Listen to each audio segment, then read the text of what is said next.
Road మీద నడుచుకుంటూ వస్తున్న బాగిని కరుణ చూడటంతో ఇకప్పుడు కరుణ అమర్కి ఈ విషయం చెప్పాలని అనుకుంటుంది.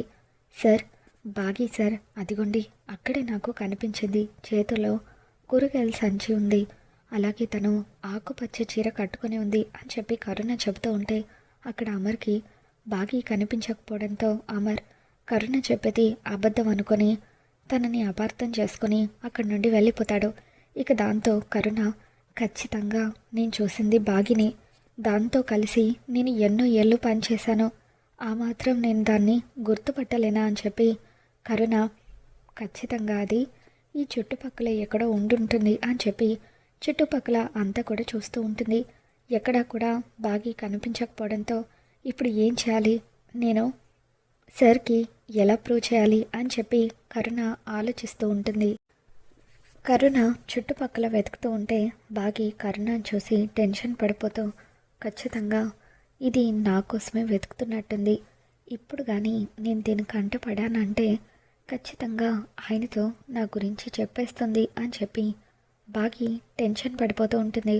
కరుణ బాగి కోసం వెతుకుతూ ఉండగా అక్కడ ట్రాఫిక్ పోలీస్ కనిపిస్తారు.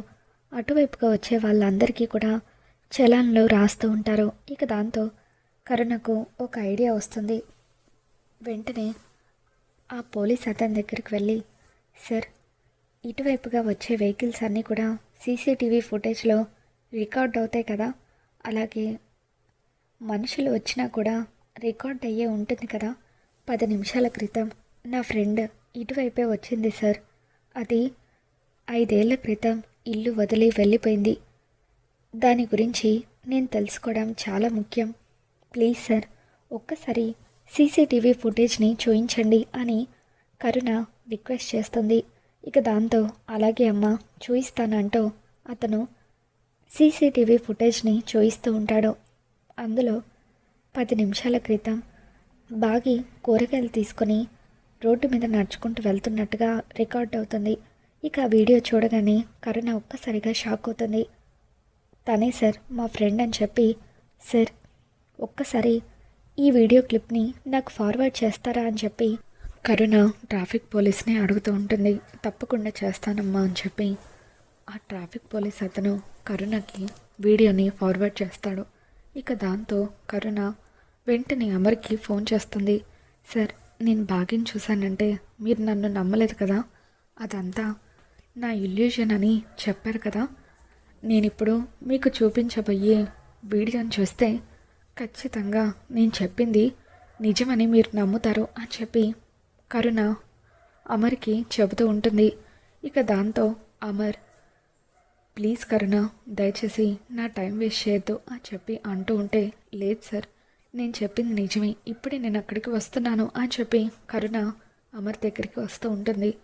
ఇక కరుణ చెప్పింది విన్న తర్వాత అమర్ బాగి గురించి తీవ్రంగా ఆలోచిస్తూ ఉంటాడు. అమర్కి బాగా తలనొప్పిగా అనిపిస్తూ ఉంటుంది. అలా తన చేతిని తల మీద పెట్టుకొని డల్గా కూర్చొని ఉంటాడు. ఇంతలో రాతోడు అక్కడికి వస్తాడు. ఏంటి సార్, ఎందుకు సడన్గా అలా అయిపోయారు? కరుణ బాగి మేడం గురించి చెప్పిన దగ్గర నుండి మీరు ఇలాగే అయిపోయారు, పైకి మీరు బాగి మేడం మీద కోపంగా ఉన్నారు కానీ లోపల ఎంతో ప్రేమని దాచుకున్నారు కదా సార్ అని చెప్పి రాతోడు అంటూ ఉంటాడు. ఇక దాంతో అమర్ రాతోడని అరుస్తూ ఉంటే, సార్ మీరు నా మీద కోప్పడినా సరే నేను చెప్పేది 100% నిజం సార్, మీరు బాగి మేడం మీద ఉన్న ప్రేమనంతా కూడా పైకి ద్వేషంలాగా మార్చుకున్నారు. కరుణ మేడం కనిపించారని మీతో చెప్పగానే మీరు పడిన ఆనందం నేను కళ్ళారా చూశాను అని చెప్పి రాతోడు అంటూ ఉంటాడు. ఇప్పుడు కూడా మేడం గురించి ఆలోచిస్తున్నారు కదా అని చెప్పి రాతోడు అంటూ ఉంటే ఇకప్పుడు అమర్, అవును రాతోడు నువ్వు చెప్పింది నిజమే, బాగి గురించి పాప గురించి నేను ఆలోచించని రోజంటూ లేదు, అసలు నేను ఏం తప్పు చేశానని పాపను తీసుకొని బాగి ఇల్లు వదిలి వెళ్ళిపోయింది అని చెప్పి అమర్ చాలా బాధపడిపోతూ ఉంటాడు. ఇప్పుడు కూడా కరుణ ఫోన్ చేసి బాగీకి సంబంధించిన సాక్ష్యం ఏదో తీసుకువస్తున్నానని నాతో చెప్పింది. ఏది ఏమైనప్పటికీ బాగి పాపని తీసుకొని ఇల్లు వదిలి వెళ్ళిపోవాల్సింది కాదు. తనకి ఏదైనా ఇబ్బంది ఉంటే నాతో చెప్పి ఉండాల్సిందే అని చెప్పి అమర్ రాథోడ్కి చెబుతూ ఉంటాడు. కరుణ అంతలా చెప్తుందంటే ఖచ్చితంగా తన దగ్గర ఏదో సాక్ష్యం ఉండే ఉంటుంది సార్. కాసేపు వెయిట్ చేద్దామని చెప్పి రాథోడ్ అమర్కి చెబుతూ ఉంటాడు. మరోవైపు మనోహరి అంజుని తీసుకొని ఆశ్రమం దగ్గరికి వస్తుంది. ఇక అప్పుడే రాజుగారు ఆరో పాపని తీసుకొని స్కూల్కి బయలుదేరి వస్తూ ఉంటారు.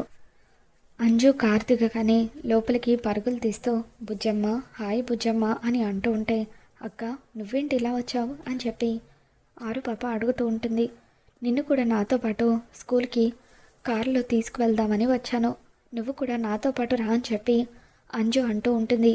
ఇక దాంతో మనోహరి వెనకాలే వచ్చి, అంజు ఒకసారి వాళ్ళ అమ్మను కలుస్తానని చెప్పావు కదా, వెళ్ళి వాళ్ళ అమ్మను కలిసి బుజ్జమ్మను మనతో పాటు తీసుకువెళ్తున్నామని చెప్పు అని మనోహరి అంటూ ఉంటుంది. ఇక దాంతో రాజుగారు కంగారు పడిపోతూ ఉంటారు. మేడం లేరండి, కూరగాయలు తీసుకురావడానికి బయటకు వెళ్ళారు అని అంటూ ఉంటే, అవును అమ్మ ఉదయాన్నే మార్కెట్కి వెళ్ళిందక్క, కావాలంటే ఇంకెప్పుడైనా అమ్మని పరిచయం చేస్తానులే అని చెప్పి అంటూ ఉంటుంది. సరే అయితే మనం స్కూల్కి వెళ్దాం పదా అని చెప్పి, తాతయ్య మీరేం కంగారు పడకండి, బుజ్జమ్మను నాతో పాటు జాగ్రత్తగా నేను స్కూల్కి తీసుకువెళ్తాను అని చెప్పి అంజు ఆరు పాప చేయి పట్టుకొని కారులో కూర్చోబెడుతుంది. ఇక దాంతో మనోహరి తన ప్లాన్ ఫ్లాప్ అవ్వడంతో ఈరోజు ఎలాగైనా సరే ఆ బాగి ఇక్కడ ఉంటుందనుకొని అంజు బాగిని చూసేలాగా చెయ్యాలనుకొని, నేను ఇంత కష్టపడి దీన్ని ఇక్కడికి తీసుకువచ్చాను, టైంకి అది ఇక్కడ లేకుండా పోయింది అని చెప్పి మనోహరి చాలా సీరియస్గా వాళ్ళిద్దరినీ కూడా స్కూల్ దగ్గరకు తీసుకువచ్చి అక్కడ డ్రాప్ చేస్తుంది. మరోవైపు కరుణ సీసీటీవీ ఫుటేజ్ తీసుకొని అమర్ దగ్గరికి బయలుదేరి వస్తూ ఉంటుంది. ఇక దాంతో బాగి ఎలాగైనా సరే దీన్ని ఆపాలి, ఆ ఫుటేజ్ని ఆయన చూడకూడదు అని చెప్పి బాగి ఆటోలో కరుణని ఫాలో అవుతూ ఉంటే, ఇక అప్పటికే కరుణ స్కూటీని స్పీడ్గా డ్రైవ్ చేసుకుంటూ వచ్చి అమర్ వాళ్ళ ఆఫీస్ ముందు పార్క్ చేసి లోపలికి పరుగులు తీస్తూ ఉంటుంది. దాంతో బాగి ఎంతగానో టెన్షన్ పడిపోతూ ఉంటుంది. నేను ఏదైతే జరగకూడదు అనుకున్నానో అదే జరుగుతుంది. ఇప్పుడు కరుణ వెళ్ళి ఆ ఫుటేజ్ చూపిస్తే నేను ఇదే సిటీలో ఉన్నాననే విషయం ఆయనకు తెలిసిపోతుంది. ఈ సిటీలో ఉన్నానని తెలిస్తే నన్ను పట్టుకోవడం పెద్ద కష్టమేమీ కాదు. వెంటనే బుజ్జమ్మని తీసుకొని నేను ఈ ఊరు నుండి వెళ్ళిపోవాలి అని చెప్పి బాగి టెన్షన్ పడిపోతూ ఉంటుంది. కరుణ లోపలికి పరిగెత్తుకుంటూ అమర్ దగ్గరికి వస్తుంది. సార్ నేను చెప్పాను కదా సార్, నా దగ్గర సాక్ష్యం ఉందని, ఒక్కసారి ఈ వీడియో చూడండి. రోడ్డు మీద బాగి నడుచుకుంటూ వెళ్తూ ఉంటే అది రికార్డ్ అయిందని చెప్పి కరుణ ఆ వీడియోని అమర్కి చూపిస్తుంది. రాతోడు కూడా ఆ వీడియో చూసి, సార్ ఈ నూడిల్స్ పాప చెప్పింది నిజమే సార్, నిజంగానే ఈవిడ మన మిస్సమ్మ అని చెప్పి రాతోడు అంటూ ఉంటాడు. మిస్సమ్మ కూడా హైదరాబాద్లోనే ఉంది సార్ అని చెప్పి రాతోడు అనడంతో, ఇప్పుడు ఏమంటారు సార్, నేనేదో ఊహించుకున్నానని, బాగి అక్కడ ఉన్నట్టుగా కలగన్నానని మీరు నన్ను అపార్థం చేసుకున్నారు కదా, దాంతోపాటు నేను 5 ఏళ్ళు కలిసి పనిచేశాను సార్, ఆ మాత్రం కూడా నేను దాన్ని గుర్తుపట్టలేనా అని చెప్పి కరుణ అంటూ ఉంటుంది. ఎందుకో తెలీదు, ఇదే సిటీలో ఉంటూ అది మీతో దాగుడు మూతలు ఆడుతుంది. నాకు తెలిసి మిమ్మల్ని అది చూసే ఉంటుంది, అందుకే మీరు తనని చూడకుండా అది కావాలని దాక్కుంది అని చెప్పి కరుణ అంటూ ఉంటుంది. సార్ బాగి మేడం మిమ్మల్ని చూసినా కూడా దాక్కున్నారంటే ఖచ్చితంగా ఏదో బలమైన కారణం ఉండే ఉంటుంది. ఎలాగైనా సరే మనం మేడంని పట్టుకోవాలి సార్, ఎందుకు ఇలా దూరంగా ఉంటున్నారో నిలదీయాలి, ప్లీజ్ సార్ త్వరగా వెళ్దాం పదండి సార్, మేడంని పట్టుకుందామని చెప్పి రాతోడు అంటూ ఉంటాడు. ఇక దాంతో కరుణ కూడా, అవును సార్ బాగి గురించి నాకు బాగా తెలుసు, ఎప్పుడూ కూడా ఒకరికి మంచి చేద్దామన్న ఆలోచనే కానీ చెడు చేద్దామనే రకం కాదు తను ఇల్లు వదిలి వెళ్ళిపోయిందంటే ఏదో బలమైన కారణం ఉండే ఉంటుంది. ప్లీజ్ సార్, దయచేసి దాన్ని అపార్థం చేసుకోకండి. దానికి కూడా మీరంటే ప్రాణం అని చెప్పి కరుణ అంటూ ఉంటుంది. ఇక దాంతో, సార్ మనం లేట్ చేస్తే మిస్సమ్మ మళ్ళీ ఎక్కడికైనా దూరంగా వెళ్ళిపోతుంది సార్. నా మాట వినండి, రండి సార్ అంటూ రాథోడ్ బతిమలాడటంతో అమర్ బయటకు వస్తాడు. ఇక అలా బయటకు వచ్చేసరికి అప్పటికే బాగి ఆటోలో అక్కడి నుండి వెళ్ళిపోతూ ఉంటుంది. సార్ అదిగోండి సార్, బాగి ఆటోలో వెళ్ళిపోతుంది అని చెప్పి కరుణ అనడంతో ఇకప్పుడు అమర్ మరొక కారులో బాగి ఆటోని ఫాలో అవుతూ ఉంటాడు. అలా ఆటోని చేస్ చేసి తన కార్ని ఆ ఆటోకి అడ్డంగా పెడతాడు. ఆ తర్వాత ఆ ఆటోలో ఉన్న బాగి దగ్గరికి అమర్ వెళ్ళి గట్టిగా చెయ్యి పట్టుకొని, ఎందుకు ఎందుకు నా నుండి దూరంగా వెళ్ళిపోవాలని ప్రయత్నిస్తున్నావు? నేను ఏం తప్పు చేశాను అని చెప్పి అమర్ బాగిని నిలదీస్తూ ఉంటాడు. బాగి ఏడుస్తూ ఉంటుంది. అడుగుతుంది, నిన్నే. చెప్పవేంటి బాగి? నేను నిన్ను ఏదైనా ఇబ్బంది పెట్టానా? అందుకే నా నుండి దూరంగా వెళ్ళిపోవాలనుకున్నావా అని చెప్పి అమర్ అంటూ ఉంటాడు. దయచేసి ఒక్కసారి నిజం చెప్పి ఆ తర్వాత నువ్వు ఎక్కడికైనా వెళ్ళిపో. నేను కూడా నీకు కనిపించినంత దూరంగా ఈ లోకం నుండి శాశ్వతంగా వెళ్ళిపోతాను అని చెప్పి అమర్ అంటూ ఉంటాడు. దాంతో బాగి కన్నీళ్లు పెట్టుకుంటూ, వద్దండి, దయచేసి అలా మాట్లాడకండి. నేను ఎక్కడున్నా సరే మీ గురించి ఆలోచిస్తానంటూ పంతులు గారు చెప్పిన విషయం గురించి అమర్కి నిజం చెప్పేస్తుంది. మన బుజ్జమ్మ జాతకంలో గండ ఉందని పంతులు గారు చెప్పారు. అందుకే మిగతా పిల్లల్ని కాపాడుకోవడం కోసం ఊరు వదిలి వెళ్ళిపోయాను అని చెప్పి బాగి అంటూ ఉంటుంది. ఇక దాంతో అమర్, చూడు బాగి, నీ మీద బుజ్జమ్మ మీద ఒట్టేసి చెప్తున్నాను, మన 5 పిల్లలకు నీకు ఏమీ కాకుండా నా ప్రాణాలు అడ్డు వేసి మరీ మిమ్మల్ని కాపాడుకుంటాను. ఏ పంతులు గారైతే పాప జాతకంలో ఉన్న గండల గురించి నీతో చెప్పారో అదంతా నిజమో కాదో నేను కనుక్కుంటాను. దయచేసి ఇంకెప్పుడు కూడా నువ్వు నా నుండి దూరంగా వెళ్ళిపోవద్దు. ఈసారి కనుక నువ్వు నా నుండి దూరంగా వెళ్ళిపోతే నా గుండె ఆగిపోతుంది అని చెప్పి అమర్ అంటూ ఉంటాడు. బాగి అమర్ని హత్తుకొని ఏడుస్తూ ఉంటుంది.